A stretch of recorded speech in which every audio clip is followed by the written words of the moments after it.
राधे राधे दोस्तों, हिंदू धर्म में कालखंड को 4 भागों में विभाजित किया गया है। सतयुग, त्रेतायुग, द्वापर युग और कलियुग। इन चारों युगों के समानांतर हिंदू धर्म में 4 पवित्र धामों की स्थापना भी मानी जाती है। बद्रीनाथ धाम, रामेश्वरम धाम, द्वारका धाम और जगन्नाथ धाम। लेकिन क्या आप जानते हैं कि इन चारों धामों की स्थापना किस युग में हुई थी? चलिए सबसे पहले मैं आपको ये बताता हूँ। बद्रीनाथ धाम की स्थापना सतयुग में हुई थी। रामेश्वरम धाम का निर्माण त्रेतायुग में हुआ।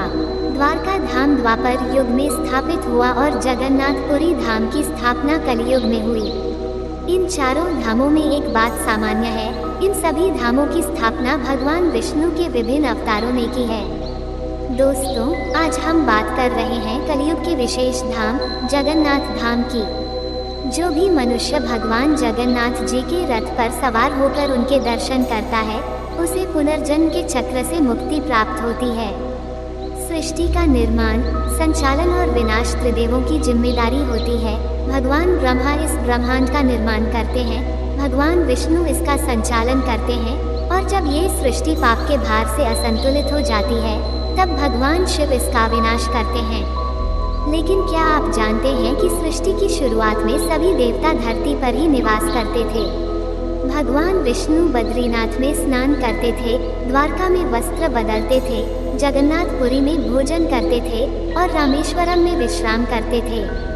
भगवान शिव कैलाश पर्वत पर अपने परिवार के साथ निवास करते थे।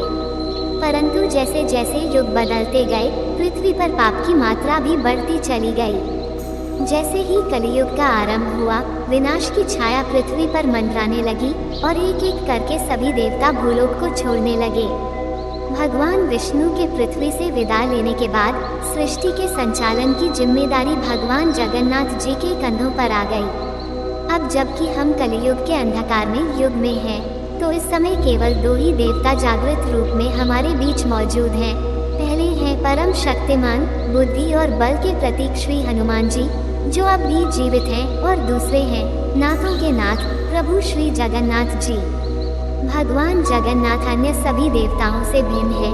वे हमारे ही समान भोजन करते हैं, सोते हैं, खेलते हैं, विश्राम करते हैं, और कभी कभी तो वे बीमार भी हो जाते हैं और उन्हें उपचार की आवश्यकता पड़ती है। और सबसे अद्भुत बात यह है कि भगवान जगन्नाथ का पुनर्जन्म भी होता है।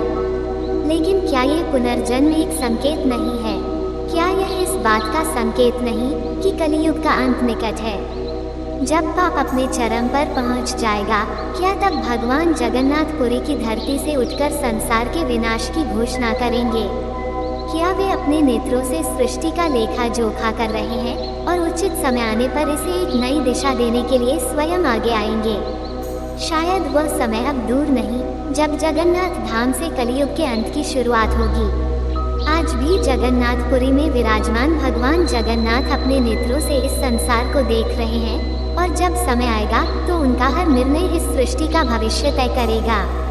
जब आप भगवान जगन्नाथ जी को देखेंगे तो आपको ये जानकर आश्चर्य होगा कि उनकी मूर्ति अधूरी है और फिर भी उसकी पूजा होती है। ये और भी चौंकाने वाली बात है, क्योंकि हिंदू धर्म में अधूरी मूर्ति की पूजा वर्जित मानी जाती है। परंतु ऐसा क्यों है? भगवान विष्णु के हाथों में सदैव शंख और चक्र होते हैं, और इसी प्रकार भगवान जगन्नाथ जी के हाथों में भी शंख और चक्र विराजते हैं। दोस्तों, क्या आप जानते हैं कि भगवान जगन्नाथ जी भी एक दिन इस धरती को छोड़ देंगे? जी हाँ, वो समय निकट है जब कल की अवतार का जन्म होगा और उस क्षण भगवान जगन्नाथपुरी मंदिर को भी अलविदा कह देंगे। आखिर क्यों? कल की अवतार भी जगन्नाथपुरी मंदिर आएंगे। दोस्तों, हमारा देश भारत रहस्यों से भरा हुआ है। हमारी सभ्यता जितनी प्राचीन है, उतने ही प्राचीन है हमारे मंदिर, जो हजारों सालों से अपने भीतर अनेक रहस्य समेटे हुए हैं। भारत का शायद ही कोई मंदिर हो जो वैज्ञानिक या आम लोगों की चर्चा का विषय न बना हो। बद्रीनाथ धाम, जिसे जगत के पालनहार भगवान विष्णु का 8वां वैकुंठ कहा जाता है, वहीं दूसरी तरफ जगन्नाथपुरी धाम को धरती का पहला वैकुंठ माना जाता है। उड़ीसा के तटीय शहर पुरी में स्थित यह विश्व प्रसिद्ध मंदिर भगवान विष्णु के अवतार श्री कृष्ण को समर्पित है। ये पौराणिक मंदिर अपने आप में अद्वितीय और अलौकिक है। 800 साल से भी अधिक पुराने इस मंदिर में ऐसे ऐसे रहस्य छुपे हुए हैं जो आपको स्तब्ध कर देंगे। आपको ये जानकर हैरानी होगी कि भगवान श्री कृष्ण का हृदय आज भी जीवित अवस्था में धड़क रहा है। भगवान श्री कृष्ण को 16 कलाओं से युक्त ईश्वर का पूर्ण अवतार माना जाता है। हालांकि वे सर्वत्र व्याप्त हैं, लेकिन उनके अवतार शरीर का हृदय आज भी इस संसार में धड़क रहा है। कहा जाता है कि जब भगवान श्री कृष्ण ने अपनी देह का त्याग किया, तब उनका अंतिम संस्कार किया गया था। उस समय उनकी देह पूरी तरह से पंच तत्व में विलीन हो गई थी, लेकिन उनका हृदय नष्ट नहीं हुआ। अग्नि के प्रचंड ताप में भी उनका हृदय वैसे का वैसा ही रह गया, धड़कता हुआ एक जीवित व्यक्ति की तरह। इस रहस्यमय सत्य ने पुरी के इस मंदिर को और भी विशेष बना दिया है, क्योंकि भगवान श्री कृष्ण का यह अमर हृदय आज भी जगन्नाथपुरी धाम में संरक्षित है। यही वह स्थल है जहां धरती पर भगवान का यह अमर अंग मौजूद है, जो कलयुग में भी एक अनूठी आस्था और श्रद्धा का प्रतीक बना हुआ है। कहा जाता है कि भगवान श्री कृष्ण की मृत्यु के बाद उनके शरीर का अंतिम संस्कार एक आदिवासी शिकारी जरास द्वारा किया गया था, परंतु इस अद्वितीय घटना के दौरान श्री कृष्ण का हृदय अग्नि में जलने से बच गया। परंपरा के अनुसार इस हृदय रूपी पिंड को जल में प्रवाहित कर दिया गया, जहां इस हृदय ने एक लकड़ी के लट्ठे का रूप ले लिया। इस पवित्र लट्ठे को भगवान जगन्नाथ के भक्त राजा इंद्रद्युम्न ने पाया और उन्होंने भगवान विश्वकर्मा के हाथों इसे भगवान जगन्नाथ की मूर्ति के भीतर स्थापित करवाया। ये कहा जाता है कि भगवान श्री कृष्ण का हृदय आज भी जीवित है और भगवान जगन्नाथ की काठ की मूर्तियों के भीतर धड़क रहा है। भगवान जगन्नाथ के इस रहस्य को आज तक कोई पूरी तरह से समझ नहीं पाया है। हर 12 साल में भगवान जगन्नाथ की मूर्तियों को बदलने की परंपरा निभाई जाती है, जिसे नवकलेवर कहा जाता है। इसे भगवान जगन्नाथ के पुनर्जन्म के रूप में भी देखा जाता है। जब इस प्रक्रिया को अंजाम दिया जाता है तो पूरे शहर की रोशनी बंद कर दी जाती है। बिजली के बंद होने के बाद मंदिर के पूरे परिसर को कड़ी सुरक्षा में घेर दिया जाता है, जिसमें सीआरपीएफ और सेना की देखरेख होती है। इस दौरान मंदिर में कोई भी प्रवेश नहीं कर सकता। पुजारी की आंखों पर पट्टी बांध दी जाती है और उनके हाथों में मोटे दस्ताने पहनाए जाते हैं। इस घोर अंधकार के बीच पुजारी भगवान श्री कृष्ण के हृदय को, जिसे ब्रह्मा पदार्थ कहा जाता है, निकालते हैं और इसे नई मूर्ति में स्थापित करते हैं। ये ब्रह्मा पदार्थ सदियों से एक मूर्ति से दूसरी मूर्ति में स्थानांतरित किया जाता रहा है, लेकिन इस रहस्यमय प्रक्रिया का सही उत्तर आज तक नहीं मिल पाया है। यहाँ तक कि ब्रह्मा पदार्थ को बदलने वाले पुजारी भी यह नहीं जानते कि वे किस चीज़ को छू रहे हैं, क्योंकि उनके हाथों में दस्ताने होते हैं और आंखों पर पट्टी बंधी होती है। लेकिन वे इतना जरूर कहते हैं कि यह पदार्थ किसी जीवित प्राणी की तरह उछलता है। पुरी के मंदिर में जो भी अद्भुत और रहस्यमय घटनाएं होती हैं, वे इसी ब्रह्मा पदार्थ के कारण होती हैं। इसमें भगवान श्री कृष्ण की सभी दिव्य शक्तियां समाहित हैं। कहा जाता है कि जब कलयुग का अंत निकट होगा और कल की अवतार का जन्म होगा, तब जगन्नाथपुरी मंदिर समुद्र में समा जाएगा। उस समय भगवान जगन्नाथ की मूर्तियों को क्षेत्रीपड़ा नामक स्थान पर स्थानांतरित कर दिया जाएगा। इसी दौरान कल की अवतार जगन्नाथपुरी मंदिर के अंदर रखे ब्रह्मा पदार्थ से सभी दिव्य शक्तियों को अपने भीतर समाहित करेंगे और उसी क्षण ब्रह्मा पदार्थ का धड़कना हमेशा के लिए बंद हो जाएगा। ये वही दिन होगा जब सृष्टि का एक नया अध्याय शुरू होगा। आइए अब आधुनिक विज्ञान के दृष्टिकोण से समझने की कोशिश करते हैं कि यह ब्रह्मा पदार्थ आखिर क्या है। हम सभी जानते हैं कि माँ के गर्भ में पिता के शुक्राणु से अंडाणु के निषेचन के बाद शरीर का निर्माण शुरू हो जाता है। शरीर का निर्माण तो जारी रहता है, लेकिन उस शरीर में धड़कन 2 से 3 महीने के बाद शुरू होती है। इस बिंदु पर आधुनिक विज्ञान बिल्कुल खामोश हो जाता है। आखिर यह कैसे होता है? वह कौन सा तत्व है जिसके शरीर में प्रवेश करते ही धड़कन शुरू हो जाती है? विज्ञान आज तक इस प्रश्न का उत्तर नहीं दे पाया है, लेकिन हमारे ऋषियों ने इसे बहुत पहले ही खोज लिया था। सनातन धर्म में इसे प्राण ऊर्जा के नाम से जाना जाता है। ये प्राण ऊर्जा वह शक्ति है जो इस नश्वर शरीर को जीवता प्रदान करती है, जो जड़ शरीर में चेतना का विस्तार करती है। प्राण ऊर्जा ही मूल और असीमित है। इस प्राण ऊर्जा को एक उदाहरण के माध्यम से समझते हैं। यदि हम शरीर को एक ट्रांसफॉर्मर मान लें और प्राण ऊर्जा को विद्युत, तो ये शरीर के ऊपर है कि वह 220 वोल्ट की ऊर्जा को ग्रहण करे या फिर 21,000 वोल्ट की ऊर्जा को। इस ऊर्जा से शरीर को केवल जीवंतता ही नहीं मिलती, बल्कि आश्चर्यजनक और अचंभित कर देने वाले परिणाम भी देखने को मिलते हैं। हमारे यहाँ तो योगियों ने पहले ही इस प्राण ऊर्जा को संकलित करके जीवित रहते हुए शरीर के बाहर निकल जाने की व्यवस्था खोजी है। फिर अपनी मर्जी से शरीर में पुनः प्रवेश करने का मार्ग भी खोजा, जिसे हम परकाया प्रवेश के नाम से जानते हैं। आपने हिमालय की गुफाओं में तपस्यारत योगियों के बारे में जरूर सुना होगा, जिनके लिए ये शरीर तपस्या के मार्ग में कभी बाधा नहीं बनता। तो जरा सोचिए, जिन्हें श्री कृष्ण को पूर्ण अवतार माना जाता है, उनकी ऊर्जा की सीमा क्या रही होगी? उनकी प्राण ऊर्जा की पराकाष्ठा क्या रही होगी? विज्ञान भले ही इस रहस्य को पूरी तरह से न सुलझा पाया हो, लेकिन हमारे ऋषि मुनियों ने इसे समझा और आत्मसात किया। ये ब्रह्मा पदार्थ जो श्री कृष्ण का जीवित हृदय है, उसी प्राण ऊर्जा का प्रतीक है। यही वह शक्ति है जो भगवान जगन्नाथ की मूर्ति के भीतर समाहित है और जिसकी धड़कन आज भी महसूस की जा सकती है। ये प्राण ऊर्जा सृष्टि की सृजनात्मक ऊर्जा का ही एक अंश है। ये वही शक्ति है जो कलयुग के अंत में कल की अवतार के जन्म के साथ संसार को एक नई दिशा देगी। और यही वह दिन होगा जब ब्रह्मा पदार्थ का धड़कना हमेशा के लिए बंद हो जाएगा और यह सृष्टि एक नए अध्याय में प्रवेश करेगी। दोस्तों, अब जगन्नाथ मंदिर के एक और अनोखे रहस्य को जान लेते हैं। पुरी में निकलने वाली जगन्नाथ रथ यात्रा पिछले 500 सालों से चली आ रही है। इस यात्रा का वर्णन स्कंद पुराण, नारद पुराण, पद्म पुराण और ब्रह्म पुराण में भी किया गया है।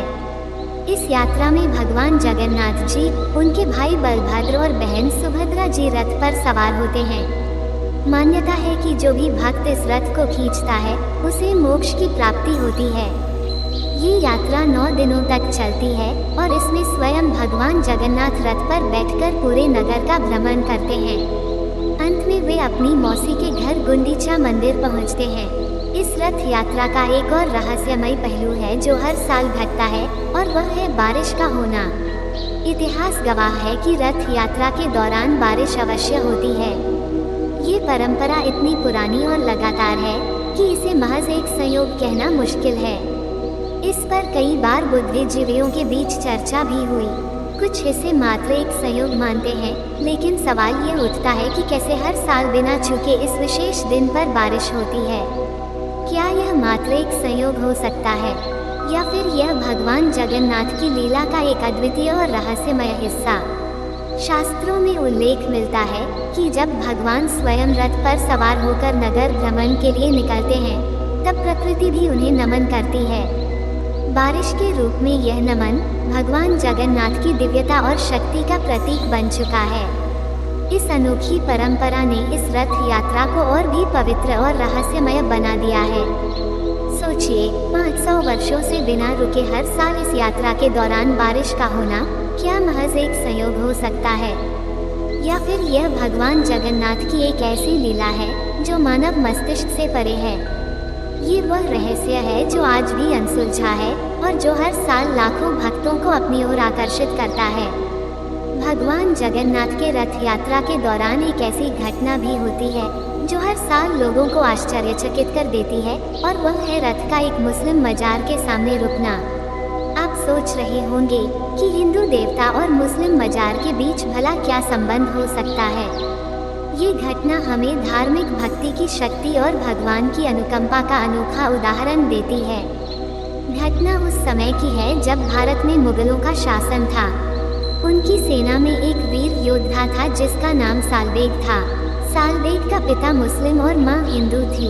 एक युद्ध के दौरान सालबेग के माथे पर गहरी चोट लगी जो कभी ठीक नहीं हो पाई। इस चोट की वजह से उसे सेना से निकाल दिया गया। जब उसकी मां ने अपने बेटे को दुखी देखा तो उसने उसे भगवान जगन्नाथ के दरबार में जाने की सलाह दी। सालबेग ने अपनी माँ की बात मानकर भगवान जगन्नाथ की भक्ति शुरू कर दी। उसने अपना सारा ध्यान और श्रद्धा भगवान में लगा दी। उसकी भक्ति से भगवान जगन्नाथ इतने प्रसन्न हुए कि उन्होंने सालबेग के सपने में आकर दर्शन दिए। जब सालबेग सुबह उठा तो उसने पाया कि उसकी चोट ठीक हो चुकी थी। इस चमत्कार से उत्साहित होकर वह भगवान का गुणगान करते हुए जगन्नाथ मंदिर पहुंच गया। लेकिन वहां उसे एक और चुनौती का सामना करना पड़ा। मुस्लिम होने के कारण उसे मंदिर में प्रवेश नहीं करने दिया गया। लेकिन सालबेग ने हार नहीं मानी। उसने कहा, यदि मैं भगवान जगन्नाथ का सच्चा भक्त हूँ तो वे स्वयं मुझे दर्शन देने आएंगे। सालबेग ने अपने जीवन के अंतिम क्षण तक भगवान की भक्ति की, लेकिन उन्हें कभी सीधे दर्शन नहीं मिल सके। जब सालबेग की मृत्यु हुई, उसी साल भगवान जगन्नाथ की रथ यात्रा निकली। यात्रा के दौरान रथ अचानक सालबेग की मजार के सामने जाकर रुक गया। लाख कोशिशों के बाद भी रथ हिला नहीं। तब किसी ने सालबेग की भक्ति और उसके जीवन की घटना सुनाई। तब वहां मौजूद सभी लोग सालबेग के नाम के जयकारे लगाने लगे और तभी रथ ने आगे बढ़ना शुरू किया। तब से हर वर्ष भगवान जगन्नाथ का रथ यात्रा के दौरान सालबेग की मजार के सामने रुकता है। ये घटना हमें ये सिखाती है कि भक्ति किसी धर्म, जाति या पंथ से परे होती है। भगवान के लिए सच्ची भक्ति ही सबसे बड़ा धर्म है और उनकी कृपा पाने के लिए केवल एक सच्चे दिल की आवश्यकता होती है। सालबेग की कहानी इस बात का प्रमाण है कि भगवान किसी भी रूप में अपने भक्त की पुकार जरूर सुनते हैं और उसकी भक्ति का सम्मान करते हैं। दोस्तों, वैसे तो जगन्नाथपुरी का मंदिर अपने कई अद्भुत रहस्यों के लिए प्रसिद्ध है, लेकिन इनमें से एक रहस्य ऐसा है जो हर किसी को हैरान कर देता है और वह है यहाँ का विशाल रसोई घर। ये दुनिया के सबसे बड़े रसोई घरों में से एक है। इस रसोई में हर दिन भगवान जगन्नाथ के लिए प्रसाद तैयार किया जाता है और इसके पीछे छिपी कहानी वाकई में चमत्कारी है। दोस्तों, वैसे तो जगन्नाथपुरी का मंदिर अपने कई अद्भुत रहस्यों के लिए प्रसिद्ध है, लेकिन इनमें से एक रहस्य ऐसा है जो हर किसी को हैरान कर देता है और वह है यहाँ का विशाल रसोई घर। ये दुनिया के सबसे बड़े रसोई घरों में से एक है। इस रसोई में हर दिन भगवान जगन्नाथ के लिए प्रसाद तैयार किया जाता है और इसके पीछे छिपी कहानी वाकई में चमत्कारी है। मंदिर की इस रसोई में 500 से भी अधिक रसोइये 300 सहयोगियों के साथ मिलकर भगवान के लिए प्रसाद बनाते हैं। हर दिन लगभग 2 लाख भक्त यहाँ भोजन ग्रहण करते हैं। लेकिन इस रसोई की सबसे रहस्यमयी बात यह है कि चाहे भक्तों की संख्या कितनी भी हो, यहाँ प्रसाद कभी कम नहीं पड़ता और न ही कभी व्यर्थ जाता है। कहते हैं कि इस रसोई में बनने वाला प्रसाद भले ही कुछ हजार लोगों के लिए ही क्यों न बना हो, लेकिन ये लाखों लोगों का पेट भरने के लिए पर्याप्त होता है। सुबह से ही श्रद्धालुओं की भीड़ मंदिर में उमड़ने लगती है, लेकिन जैसे जैसे दिन बढ़ता है, प्रसाद की मात्रा में कोई कमी नहीं आती। हर एक भक्त को भरपेट प्रसाद मिलता है और शाम होते होते ये प्रसाद भी बिल्कुल ठीक समय पर समाप्त हो जाता है। लोगों का मानना है कि यह भगवान जगन्नाथ का चमत्कार है। ये रसोई न केवल भक्तों की भूख मिटाती है, बल्कि एक दिव्य अनुभव भी प्रदान करती है। इस रसोई का संचालन और यहाँ बनने वाले प्रसाद का रहस्य आज तक कोई समझ नहीं पाया है। ये चमत्कार हमें ये सिखाता है कि सच्चे भाव और भक्ति से बनाई गई हर चीज, चाहे वह भोजन हो या प्रेम, उसकी मात्रा और प्रभाव अनंत हो सकता है। भगवान जगन्नाथ का यह अनोखा रसोई घर न केवल श्रद्धालुओं को प्रसाद प्रदान करता है, बल्कि उनके मन में श्रद्धा और विश्वास की लौ को और भी प्रज्वलित करता है। दोस्तों, जगन्नाथपुरी मंदिर के गुंबद की छाया का अदृश्य होना भी एक बड़ा रहस्य बना हुआ है। गुंबद की छाया का अदृश्य होना कोई साधारण बात नहीं है। ये रहस्य विज्ञान और वास्तुकला के नियमों को चुनौती देता है और हर किसी को अचंभित कर देता है। यह मंदिर न केवल अपनी भव्यता के लिए जाना जाता है, बल्कि इसकी ऊंचाई और संरचना भी इसे अद्वितीय बनाती है। 214 फुट की ऊंचाई के साथ यह मंदिर 4 लाख वर्ग फुट के क्षेत्र में फैला हुआ है। इतने विशाल और ऊंचे मंदिर के गुंबद की छाया कभी दिखाई नहीं देती, चाहे दिन का कोई भी समय क्यों न हो। ऐसा लगता है जैसे हमारे पूर्वजों ने इस मंदिर की संरचना में कोई अनदेखा जादू छुपा दिया हो। 7वीं सदी में निर्मित इस भव्य मंदिर का वास्तुशिल्प हमारी प्राचीन सभ्यता की उत्कृष्ट इंजीनियरिंग का उदाहरण है। ये सोचने पर मजबूर करता है कि हमारे पूर्वज कितने महान इंजीनियर रहे होंगे जिन्होंने इस तरह की अद्भुत संरचना का निर्माण किया। पुरी का यह मंदिर न केवल एक धार्मिक स्थल है, बल्कि यह हमारी प्राचीन सभ्यता के अद्वितीय ज्ञान और वास्तुकला का जीवंत उदाहरण भी है। इसके गुंबद की अदृश्य छाया हमें ये सिखाती है कि हमारे पूर्वजों के पास एक ऐसा ज्ञान था जो आज भी विज्ञान और तर्क से परे है। दोस्तों, जगन्नाथ पुरी के मंदिर में एक और ऐसा रहस्य है जो न केवल आपको चकित करेगा, बल्कि इस महान मंदिर की दिव्यता और पवित्रता को और भी अधिक बढ़ा देगा। इस अद्भुत रहस्य का केंद्र है मंदिर के गुंबद के ऊपर स्थित सुदर्शन चक्र। मंदिर के शीर्ष पर स्थित यह सुदर्शन चक्र न केवल इसकी शोभा बढ़ाता है, बल्कि इसके पीछे एक चमत्कारी कहानी भी जुड़ी हुई है। कहा जाता है कि पुरी में आप कहीं भी खड़े हो जाएं, आपको मंदिर के शीर्ष पर लगे इस सुदर्शन चक्र का दर्शन अवश्य होगा। इस चक्र की बनावट इतनी अद्भुत है कि आप इसे किसी भी दिशा से देखें, हमेशा ऐसा प्रतीत होगा जैसे सुदर्शन चक्र आपके सामने ही है। इसे नील चक्र भी कहा जाता है और यह अष्टधातु से बना हुआ है, जो इसे बेहद पवित्र और चमत्कारी बनाता है। एक और रहस्यमय बात यह है कि मंदिर के गुंबद के ऊपर ना तो कोई पक्षी उड़ता है और न ही कोई हवाई जहाज इसके ऊपर से गुजर सकता है। ऐसा कहा जाता है कि यदि कोई विमान मंदिर के शिखर के पास उड़ने की कोशिश भी करता है तो उसका रास्ता अपने आप ही बदल जाता है। मंदिर के शिखर के पास पक्षियों को उड़ते हुए कभी नहीं देखा गया, जो इस स्थान की पवित्रता और रहस्य को और भी गहरा बना देता है। दोस्तों, आपको ये कथा कैसी लगी? कृपया कमेंट करके जरूर बताएं।